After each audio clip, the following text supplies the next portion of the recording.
Is it possible for something as simple as a car taking a wrong turn to start World War I and change the fate of humanity? On June 28, 1914, Archduke Franz Ferdinand was on a car ride with his wife Sophie through the streets of Sarajevo, Bosnia, when their driver mistakenly took a turn in front of Gavrilo Princip, a young Serbian nationalist. He was armed with a pistol, and he had one mission. In just a matter of seconds, Franz and Sophie were shot dead in their car. This wasn't just the end of two lives, it was the start of something much bigger. It set off a chain of events to eventually lead to a global conflict that would become known as World War I.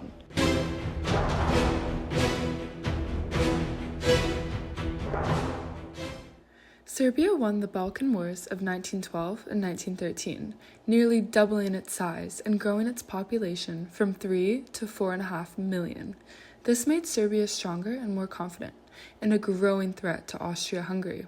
The Serbian government wanted to bring even more Serbian people and land into Serbia, but many of those people lived in Austria-Hungary, including in Bosnia, which Austria-Hungary had taken over in 1908.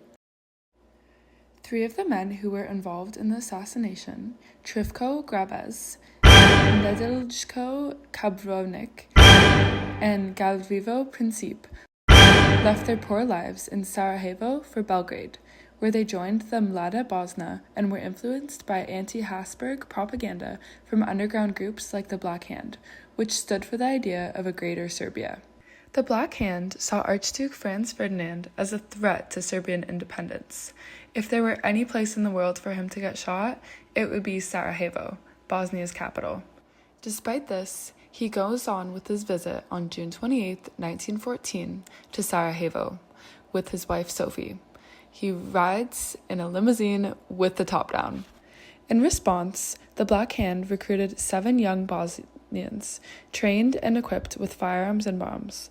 They lined up along the previously announced route that Franz and his wife would take on that Sunday morning, traveling from the train station to Sarajevo's town hall. A huge crowd gathered to see the Archduke and his wife pass by, when suddenly a grenade was thrown by a Nedeljko Kabrovnik. It flew towards their car. So, the driver sped up and the bomb bounced off, exploding under the car behind them and injuring officers and bystanders. When they arrived at the town hall, Ferdinand interrupted the mayor's welcome by expressing his frustration at being greeted by a bomb. After the visit, the couple insisted on seeing the bomb victims in the hospital. A safer route was planned, but nobody told the driver. He turned down the old route. He was corrected and stopped to reverse. Unfortunately for the couple and for the rest of Europe, this was the exact corner where Gavrilo Princip was buying food. When Princip walked out and saw the Archduke, he couldn't believe his luck. Opportunity to finish off what he had started that day.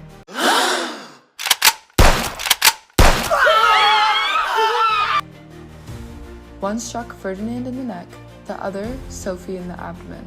Both die shortly after. In response to the assassination to the heir of its crown, Austria-Hungary seeks support from Germany. Germany agrees and Austria-Hungary declares war on Serbia. Russia, Serbia's ally, mobilizes its forces, and as a result, Germany declares war on Russia. Russia's ally, France, mobilizes its forces and causes Germany to declare war on France.